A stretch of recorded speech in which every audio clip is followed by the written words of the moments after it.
नमस्कार, आप देख रहे हैं विश्लेषण। इस वीडियो में हम बात करेंगे डिमोनेटाइजेशन के बारे में। डिमोनेटाइजेशन यानी विमुद्रीकरण, नोटबंदी। साल 2016 को रात 8 बजे भारत के माननीय प्रधानमंत्री श्री नरेंद्र मोदी के द्वारा यह डिक्लेयर किया गया कि अब भारत में जितने भी 500 और 1000 के नोट हैं वो अब लीगल टेंडर नहीं होंगे, यानी ये सब अब बैन हो जाएंगे कंप्लीटली और इसके जगह पे नए नोट आएंगे 500 और 2000 के नोट। और ये जितने भी पुराने पैसे हैं इसे देश की जनता को बैंक में वापस करना होगा। उस समय के यानी साल 2016 के इकोनॉमिक एडवाइजर अरविंद सुब्रमण्यन ने अपनी किताब में ये लिखा है कि वो उस समय नॉर्थ ब्लॉक में ही बैठे हुए थे, यानी फाइनेंस मिनिस्ट्री में ही बैठे हुए थे और अचानक से प्राइम मिनिस्टर के द्वारा ये अनाउंसमेंट किया गया कि अब देश भर में 500 और 1000 के नोट कंप्लीटली रूप से बैन हो जाएंगे, ये अब नहीं चलेगा और इस देश की जनता को सारे 500 और 1000 के नोट यानी सारे जितने भी नोट्स हैं पुराने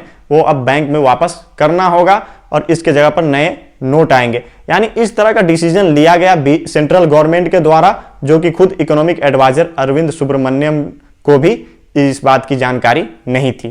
किसी देश में डिमोनेटाइजेशन या नोटबंदी का फैसला तब लिया जाता है जब देश वॉर जैसी सिचुएशन में हो, देश युद्ध की स्थिति में हो और इकोनॉमी पूरी तरह से कोलैप्स कर गई हो, यानी अर्थव्यवस्था पूरी तरह से धाराशायी हो गई हो और गवर्नमेंट के पास कोई सॉल्यूशन ही ना मिले कि अब क्या किया जाए। तब गवर्नमेंट इस तरह का ये डिसीजन लेगी कि देश में डिमोनेटाइजेशन किया जाए, नोट को बैन किया जाए, नोटबंदी लागू की जाए। लेकिन सडनली डिमोनेटाइजेशन कर लिए गए डिसीजन के ऊपर सेंट्रल गवर्नमेंट ने यह देश को तर्क दिया कि उन्होंने एक पत्थर से कई चिड़ियों को मार दिया है, यानी terrorism, black money, fake money को खत्म करने के लिए और देश में बढ़ रहे करप्शन को, बैंक करप्सी को खत्म करने के लिए इस तरह का सडनली उन्होंने डिसीजन लिया है।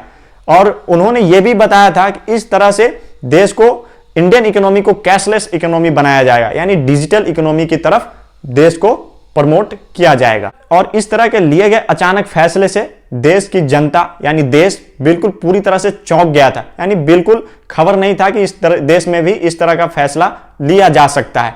और देश के जनता को कई तरह की परेशानियों का भी सामना करना पड़ा था। बैंक के पीछे घंटों घंटों लाइनें लगनी पड़ी, एटीएम के पीछे घंटों घंटों लाइनें लगनी पड़ी और यहां तक कि कोई इस पे तो कोई ऑफिशियल डेटा नहीं है, लेकिन कई न्यूज एजेंसीज की इस पर डेटा है कि लाइन में लगने से देश भर में 126 यानी 126 पीपल की डेथ हो गई डिमोनेटाइजेशन को लेकर के। कई लोगों की हार्ट अटैक हो गई इस तरह का डिसीजन सुनने से। और जिस समय डिमोनेटाइजेशन का डिसीजन लिया गया उस समय इंडिया की कैश टू जीडीपी थी 12%। कैश टू जीडीपी यानी जीडीपी में कैश का कितना परसेंट कॉन्ट्रीब्यूशन है, उस समय इंडिया की कैश टू जीडीपी थी 12% और जापान की 13% और यूरोप के कई सारी कंट्रीज का था 10% और अमेरिका की कैश टू जीडीपी थी 8%, जो कि इंडिया को 12% बहुत ज्यादा लग रहा था। और सरकार इसके ऊपर यह तर्क दे रही है कि इसी को कम करने के लिए उन्होंने डिमोनेटाइजेशन के फैसले लिए और मेन मकसद था कि लोगों को डिजिटल पेमेंट की तरफ बढ़ाया जाए और इंडियन इकोनॉमी को कैशलेस बनाया जाए। लेकिन हाल ही में आरबीआई के एनुअल रिपोर्ट में यह क्लियर हुआ है कि इंडिया का कैश टू जीडीपी यानी अभी प्रेजेंट में जो इंडिया का कैश टू जीडीपी परसेंटेज है वो 14.7% हो गया है, यानी साल 2016 में यह कैश टू जीडीपी था 12% ही। यानी इस तरह के जो सेंट्रल गवर्नमेंट की तरफ से तर्क दिए जाते थे वो भी गलत साबित हुआ है। और सेंट्रल गवर्नमेंट की तरफ से देश की जनता को यह तर्क दिया जा रहा था कि उन्हें यह लग रहा था कि डिमोनेटाइजेशन करने से यानी नोटबंदी करने से पुराने जितने भी नोट हैं वो बैंकों के पास सभी के सभी नहीं आ पाएंगे।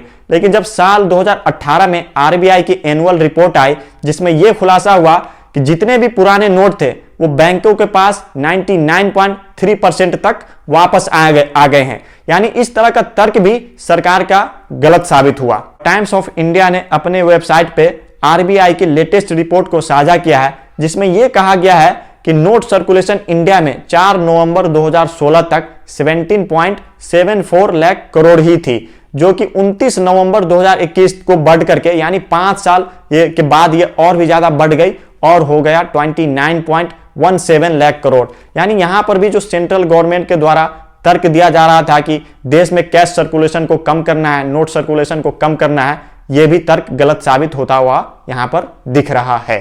और साल 2016 में ही यूनिफाइड पेमेंट इंटरफेस यानी यूपीआई लॉन्च किया गया देश को डिजिटल पेमेंट की तरफ ले जाने के लिए और देश को कंप्लीटली कैशलेस बनाने के लिए। जो कि इसके बावजूद भी देश 100% कैशलेस नहीं हो सका। धन्यवाद। उम्मीद करता हूं दोस्तों ये वीडियो आपको पसंद आई होगी। अगर ये वीडियो आपको पसंद आए तो लाइक करें, शेयर करें, और आपने हमारे चैनल को अब तक सब्सक्राइब नहीं किया है तो सब्सक्राइब करें। मिलते हैं अगले नए वीडियो में, तब तक के लिए नमस्कार, जय हिंद।